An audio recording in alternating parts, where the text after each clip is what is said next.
Our first foster placement, we had a little 10-year-old boy who definitely became a big part of our family. We all pretty much instantly fell in love with him. One day I was picking him up from school and a teacher called behind him and said, "Buddy, go see your mom." And he instantly corrected her and said, No, that's not my mom. That's Megan, my foster mom, and we're only related by love. One of my favorite stories was with the little boy, Colby. He was 5 years old, and we were coming down to the day that we had to go take him to his grandma's house and packing up all his stuff, and he was involved in it, and I was trying to, breathe. Those were the hardest days, and so we got everything packed up, and he said, "Hold on just a minute, I need to go do something." And I said, "Okay, but we gotta go." And so he ran upstairs and came back down. I said, "Colby, where'd you go? What are you doing?" And he said, "I just left a little toy in my closet." And he said, "Just in case I ever need to come back, I know that I'll have a toy there." He was just 5 years old, and he knew that this was a scary time. Like, what if it doesn't turn out with my grandma? I have nowhere to go with my mom, and maybe these people will let me come back. And it ripped my heart out, but it was beautiful just being able to be those people that kids can count on, and that there's always a place to go. It is incredibly important to be the family that says, well, we would want you.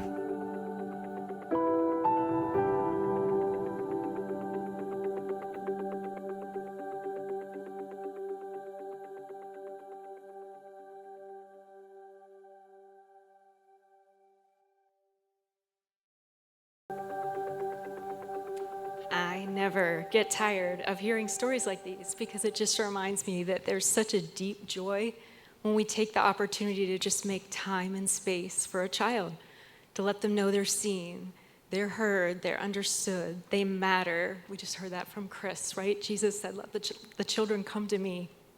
So, and more importantly, they matter to us, but they were created by God and they matter to Him. He sees them, He loves them, and He has a good plan and a purpose for their lives.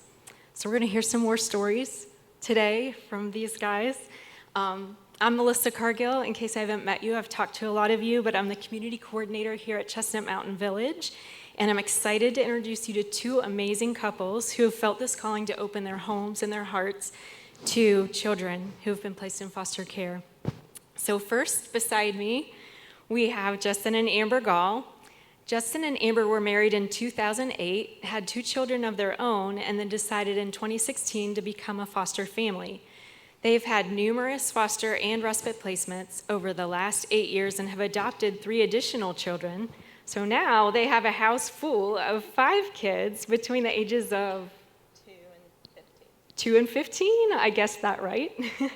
And somehow they still find time to serve as advocates for the Lamplighters Family Advocacy Ministry at River Ridge Church in Charleston. They homeschool their 5 children and walk alongside other foster parents to support them in their journey. It's truly been a joy to get to know Justin and Amber over the past year. We're so grateful for both of you. And then on the other side of the stage here, we have Josh and Hillary Rhodes. Josh and Hillary. There we go. Josh and Hillary Rhodes from Morgantown. Josh and Hillary grew up in the northern panhandle of West Virginia and were high school sweethearts.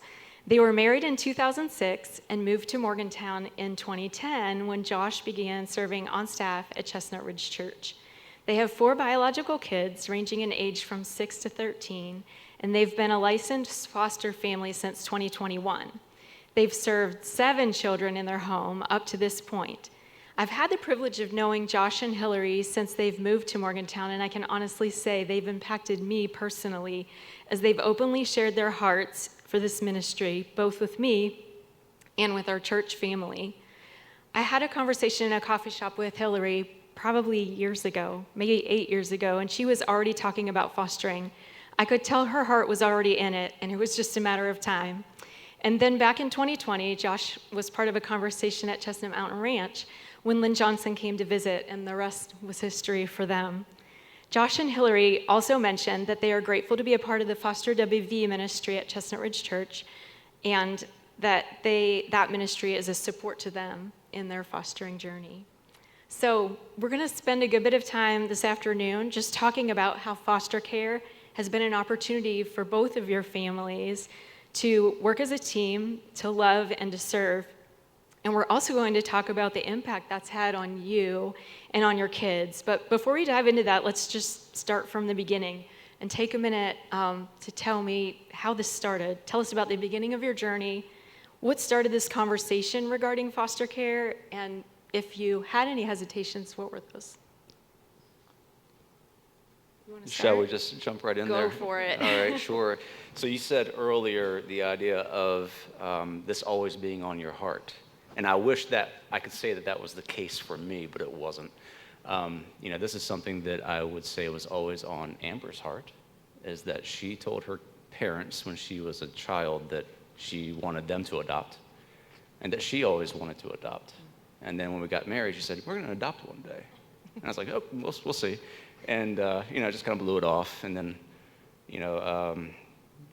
I guess, 2015, 16, it really started weighing on her heart that we need to do this. And we saw and heard about the crisis in West Virginia and saw the need. And I still didn't want to do it. We had 2 great kids, and I think it was really selfish reasons why I wasn't eager to jump into it, because we just, I wanted kind of a smooth life, and, just things were going well, and I started thinking about the potential baggage that this could bring, and then she started quoting scripture to me and dropping the mic on me a few times, and then it turned out that this is probably something we need to be doing, and so I started praying about it, talking to people about it. We had foster care awareness at our church a couple of times, and I've heard other speakers on it, and I came around to the idea, and we talked to our children, our 2, Charlie and Sophie, about it, and then we decided as a family to move forward with it. And I'm really happy that we chose to do that as a family unit, including our kids, and that they were bought in. It was an interesting conversation with the 2 kids. They have some unique requirements that I'm not going to go into right now, but it was funny at the time. And we followed some of them. Yeah. But we have consulted them over every placement that we've taken in. Every placement. We've either woken them up, or we've just talked to them about, is this something that you feel comfortable bringing in at this time? And they've always been in agreement. They have. And, the one thing our oldest child said is, I always want to be the oldest. And we've kept that in play. Well, except for one time, maybe, when we brought, it was an emergency placement, and we just had that placement for about 36 hours, but, it's worked out well. And I like the idea of him being the leader in that situation. And he and Sophie have both done well in regard to leadership. Now we have a giant white van, and it's pure chaos at our house all the time. Yeah. You should have seen the logistics that were involved in just getting these 2 in this seat right now, and as soon as we're done, they're out of here. They've got a house full. Yeah, so that was 8 years, and it's been a up and down journey, a rewarding journey. It's worth it. And, we've since actually closed our house, just based on the capacity we were at, and, the fact we're homeschooling, and the needs that a couple of our kids have. We just really felt like it was time to focus on those for a while for this period of our life. And I could see maybe opening back up one day for older kids, maybe after ours get older and established and are secure in where they need to be. But we'll see as we go. For the meantime, we want to advocate for others and help other foster families, and Amber does a phenomenal job on talking to foster moms through the situations they're dealing with, and I couldn't be more proud. So. That's great, thank you. So for you guys, getting started was kind of a journey, sort of a process. So what about you, Josh and Hillary? How did this all start? Well, I'd say that we had two different starting points. We've known each other since we were little kids, but we started dating in our teen years, and we went on this mission trip to the Dominican Republic was my start of it all. And we went into villages and then specifically to orphanages up in the mountains in the Dominican Republic, and it was from that point, I couldn't have been more than 16 years old, that I was like, at that point, I wasn't married to you. Like, I really would like to do something more like this whenever I become an adult. So that was it for me. And then as I got older and we got married, probably 2 years before we really made the decision to take the jump into foster care, I sent a secret message to the Children's Home Society to try to get more information. I didn't really even know where to start, but I remember kind of just going up into our bedroom, looking around, making sure no one was watching me. And I texted an email to them, where do we even begin with this? Because I think our family is going to be interested in this. I'm learning new things now on this panel, so this is good. For me, I would say it's probably two specific things. One, our church, Chestnut Ridge Church, there were several families already engaged before this became a big part of our church. Pam and Joe, and Chad and Kristen, Joe and Brittany, Tanner and Nikki, just some families that we really looked up to, and they were engaged in foster care adoption, and didn't realize it probably at the time how much that was influencing me just by osmosis and watching them walk through the lobby or hearing their stories. So that was several years in the making, and then as Melissa mentioned, Mrs. Lynn Johnson, who's here with us today, came to the ranch on September 10th, 2020, right in the middle of COVID there, and addressed us, a small group of us pastors, and God really got a hold of my heart that night. And she started with, there's 400,000 children in care, and brought it all the way to the local level. And I just remember her pointing at, it felt like just me, maybe it was all of us. And it was, this is your problem. This is a big problem, it's your problem. And it was the first time it got really personal. So that was September 2020, and we began our classes May of 21, and then we had children in our home by December 2021. So it was really probably years in the making, which I didn't realize, but then it was that day where Lynn said, it's time to go all in. So we went all in, but didn't even know what all in meant, but now I do, so.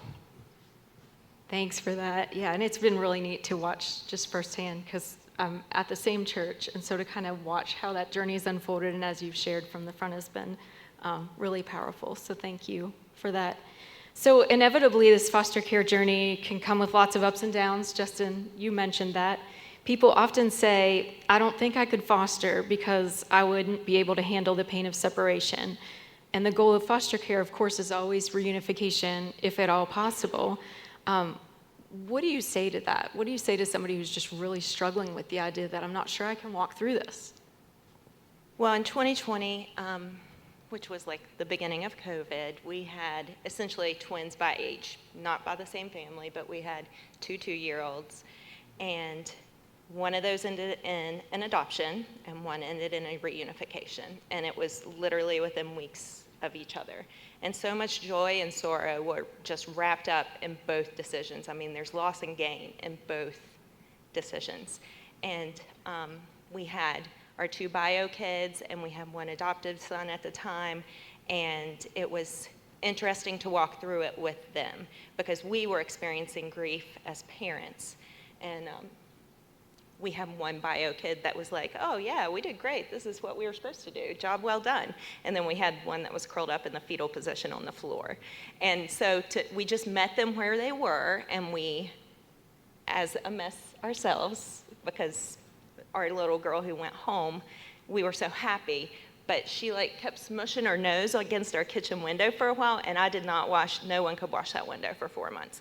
But I mean, that was just, we walked through grief with them, and we showed them what it was like to go to Jesus and walk through every stage that you're going to go through anger, you're going to go through sadness, and you're going to be happy about it.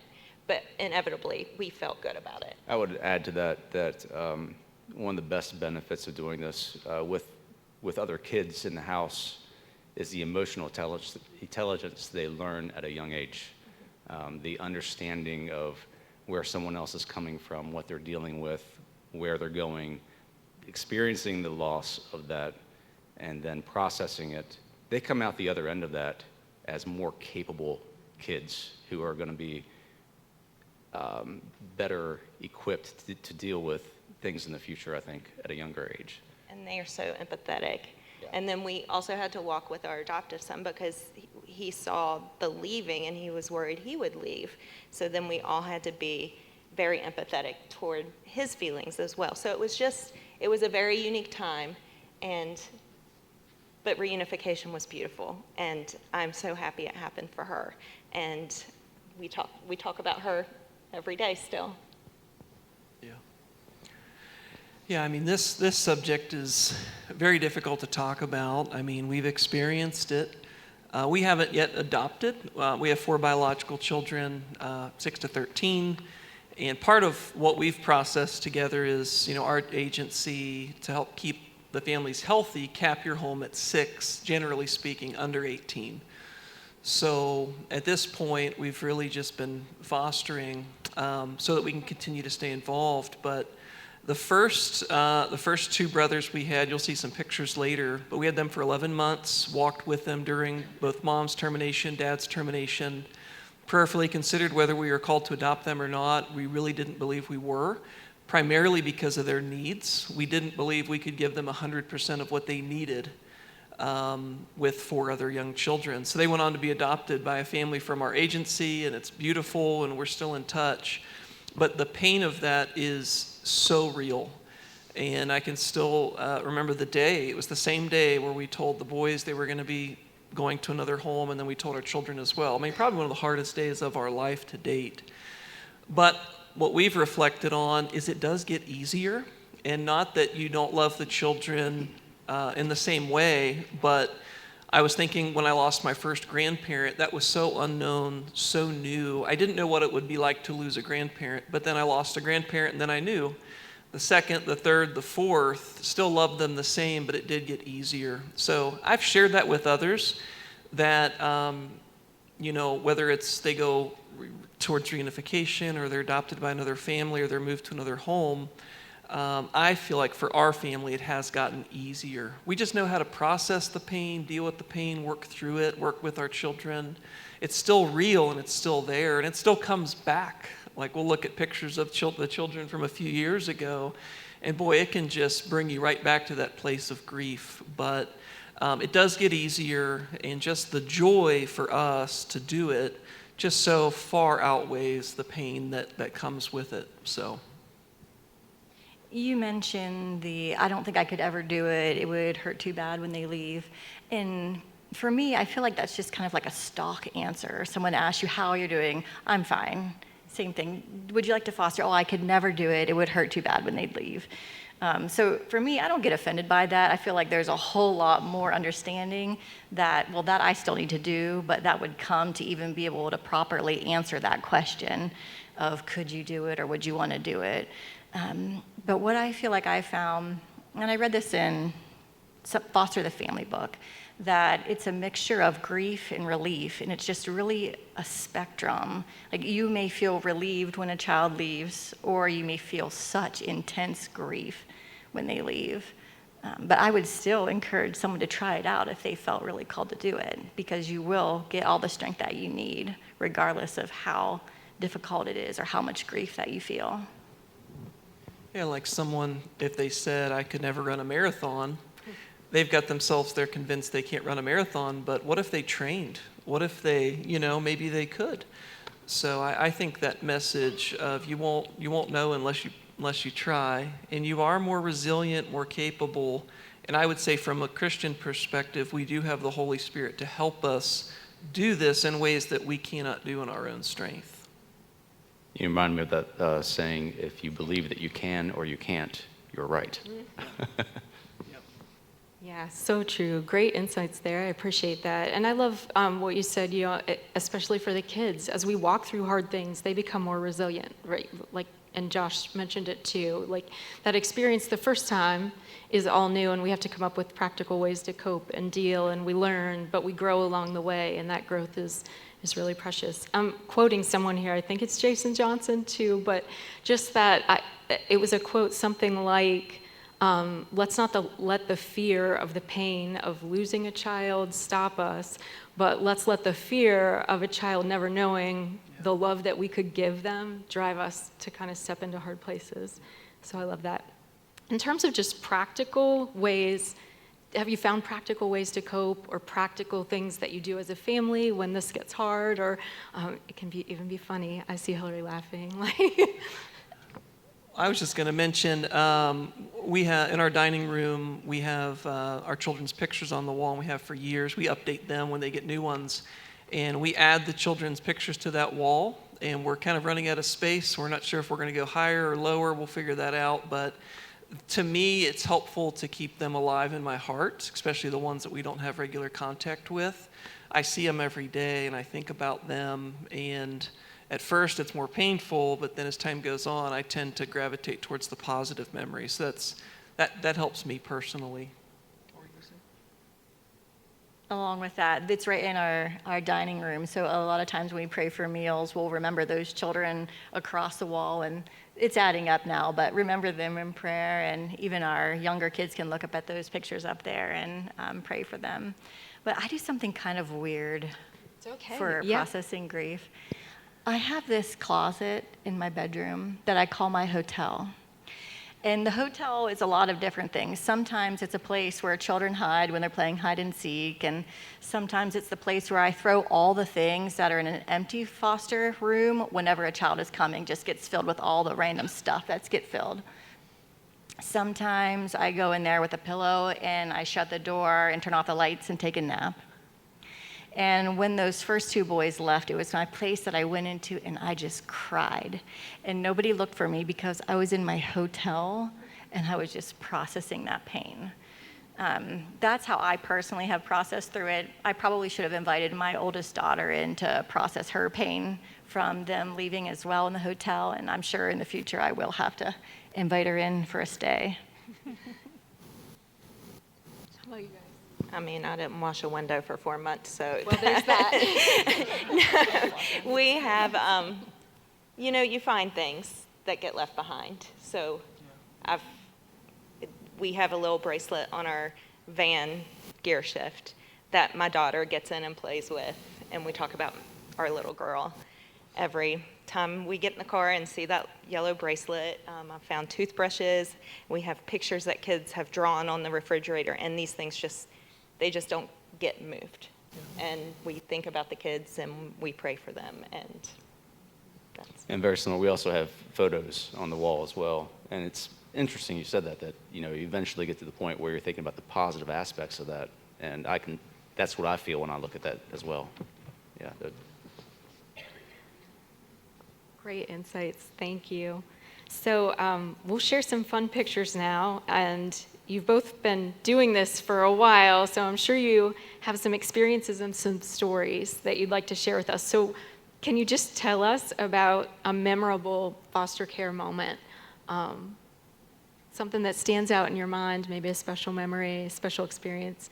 And if you want to put the Gaulls, there we go. Yeah. So about 3 years ago, this starts out sad, just bear with me. About 3 years ago, we had the toughest placement that we've ever had in our life. And I was very sad. I was like at the bottom, and we had to end up disrupting that placement just because of the needs we had with our children and the two that came in. We thought one was coming in, but we ended up getting two, and it was just too much, and safety was a question, and we just couldn't do it. And I never thought we'd say that, but it just wasn't okay. So we ended up disrupting that placement, and they were with us for about 3 weeks, and I was done. As far as foster parenting goes, we were finished. I packed everything up, got rid of all the extra clothes that I've been saving for 10 years, and we just were done. And we communicated that with our kids, and they were a little sad about it. But they didn't say anything because we were very sad. And I went to church that Sunday. He was serving in middle school ministry, and I remember we got 5 minutes to be alone with God, and I just prayed about our next step. Just show me the path. I don't know what to do. And we went home, and we shouldn't have gotten this call. We don't know how it happened. Our agency worker was not working. She said, I don't know why they called you, but we got a call for the little girl that we just adopted. So our kids encouraged us to stay open. Yeah, I think that's the big thing is, as we were contemplating that, and as we were going through our own feels through that situation, packing things up. and packing things up, it was our older two bio kids that said, Mom, Dad, we aren't done. Yeah. We have more room at the table. We have more seats in the van. They couldn't help it. And we never blamed the kids, but it was just like such a scary, tumultuous time that they said they couldn't help it. And we walked through trauma and what we had no idea what they'd been through, and we knew that they couldn't help it, and we shouldn't maybe have taken this placement, but we did, and we saved them from where they came from. So we're very thankful that they were with us for that time. We advocated, so our kids got to see us advocate hard for these kids and find them, help pick the next foster home they went to. And they got to walk through that, and they were a big support for us. And when we were low, it was our kids that stepped us back up. Yeah, and said, we're doing this for a reason. This is why we're doing this. We helped get them out of that place. And then we got Sunny. And amazing, like the resilience of your kids to be able to experience that right alongside you, and yet at the same time say, we can still do this. Like we're still in this. We're not ready to be done. Yeah, really speaks to kind of how they've grown along the way too. And yeah. Sunny's adorable. Yeah. And now our big kids, they, as advocates, we host date nights, and they're our babysitters. And to see them all gathered in a group, just holding all the little babies and playing with all the kids, they're so giving and kind. I'm looking over over your shoulders at the pictures, and just the pictures of the older ones taking care of the younger ones and reading, to the picture right there on the couch is super sweet. And actually, our oldest, Charlie, he has his big homeschool project today, so he's at his co-op, and he picked a questionable song choice, we thought. A very dark song. And then he explained to us why he wanted to do this song. He was going to recite it in class as a poem. And he said, it's things that have indirectly affected me through our walk. The song's about drugs in Appalachia. And he was explaining to us, and we're like, okay, that's fine.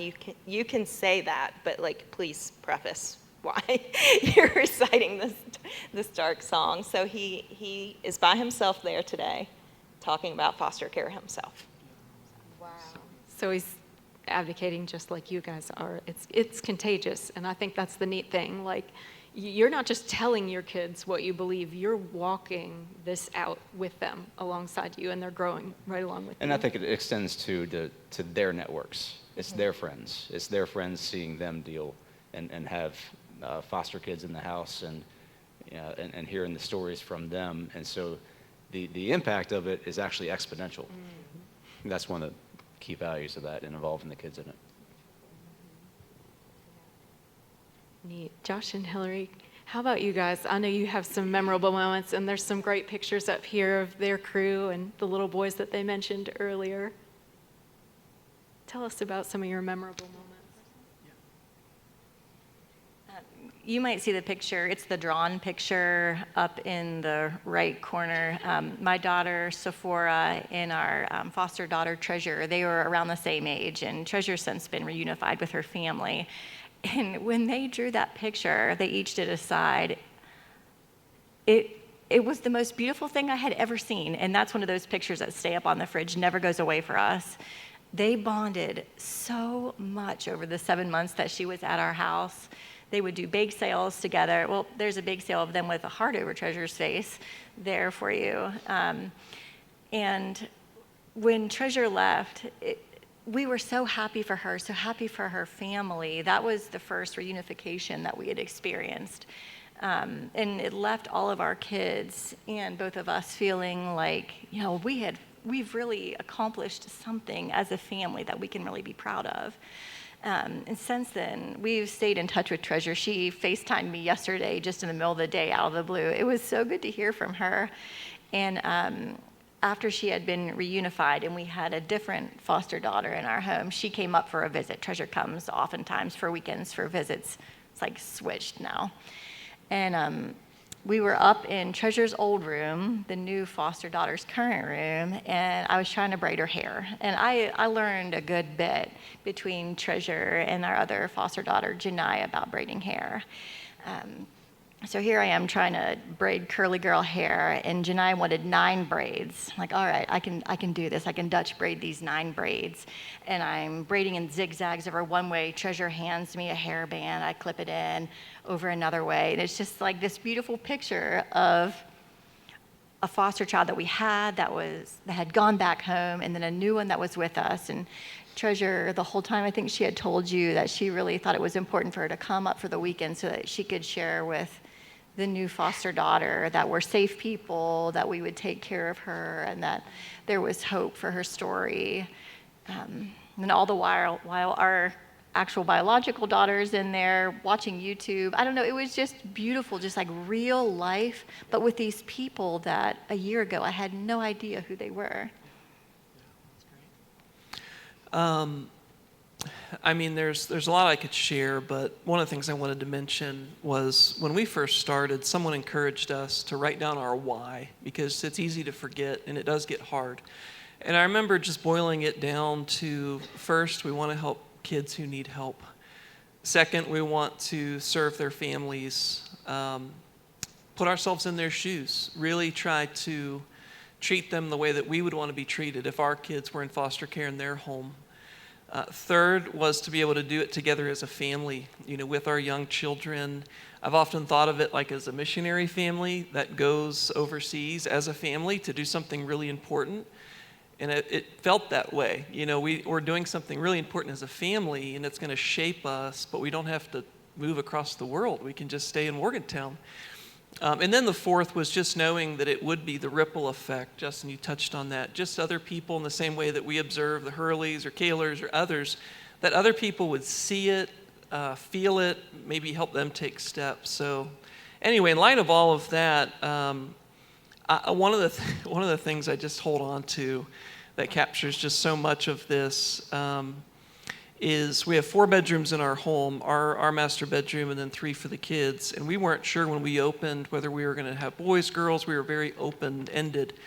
So we ended up getting the 2 young boys, and we kind of made it work for the first few weeks. We put the younger one in our room because we were allowed to do that, and the older one with the other boys. And my son Levi, who was only 8 at the time, he came to us a few weeks later, and he said, Dad, I would like to move in with the younger boys, my 2 youngest, so that the brothers can stay together.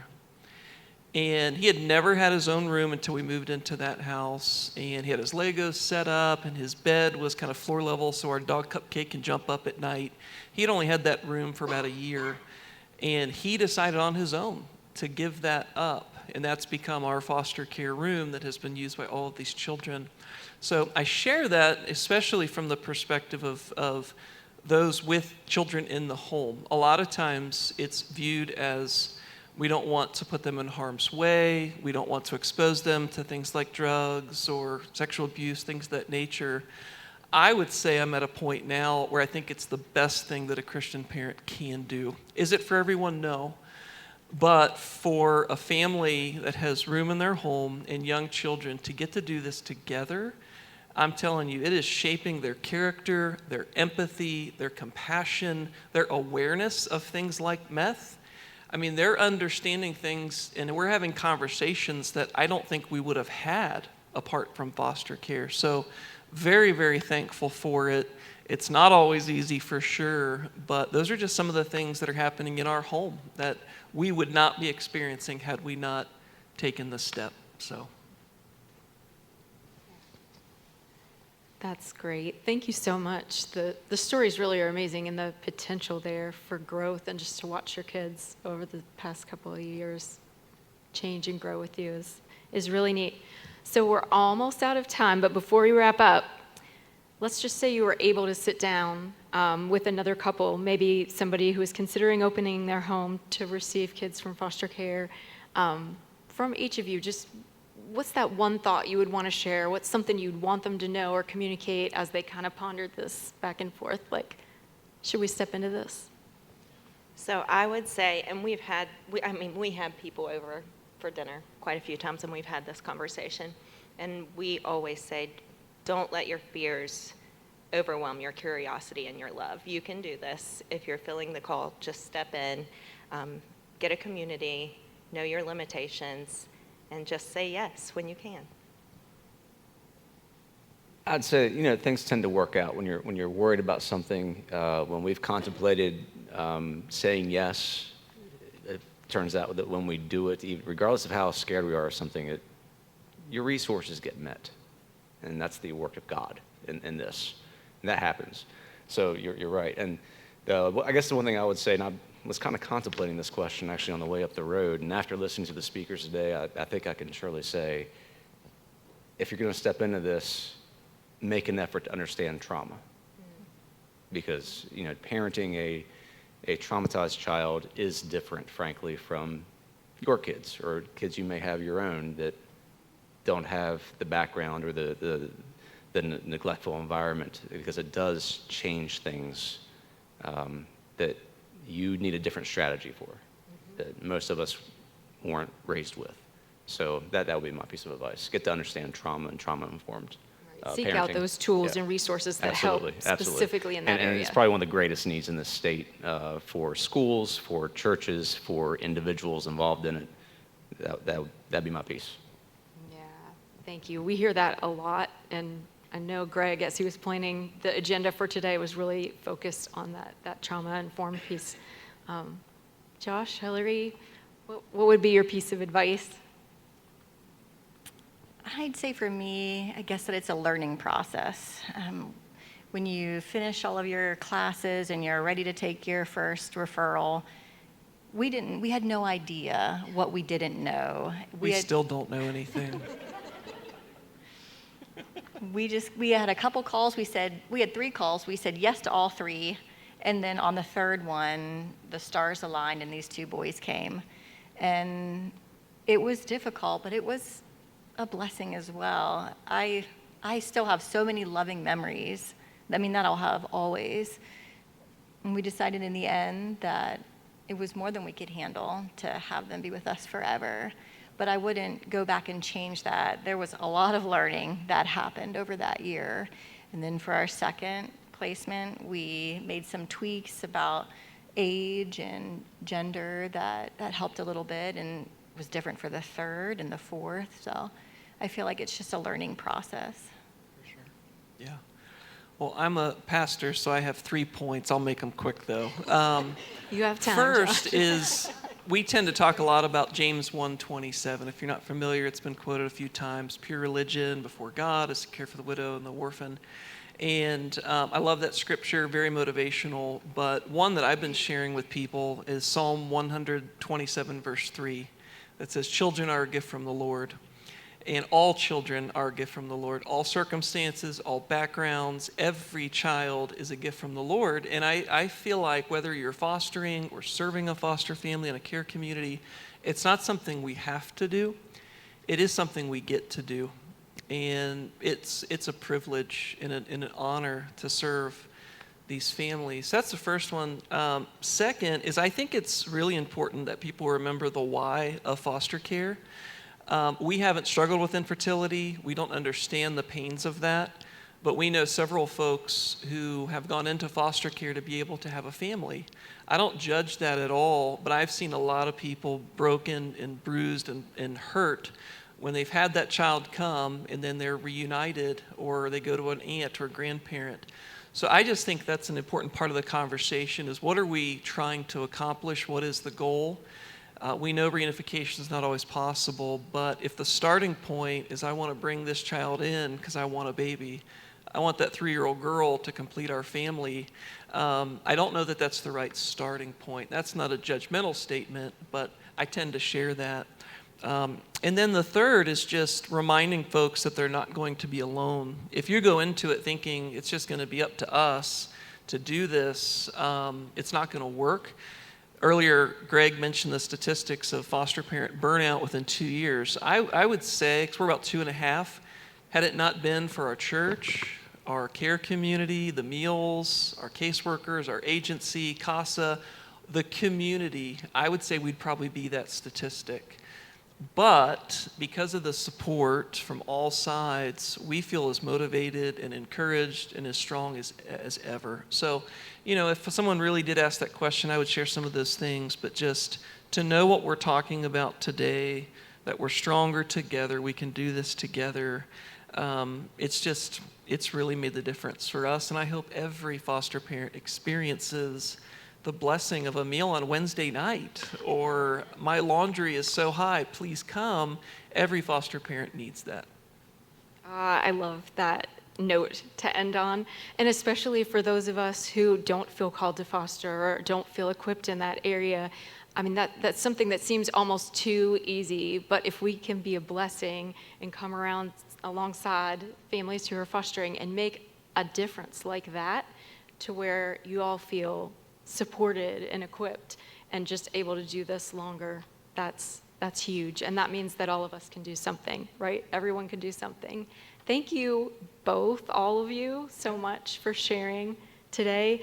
Any last minute thoughts or questions before we wrap up? Okay. Thank you. Yeah, thank you for being here. Thank you all.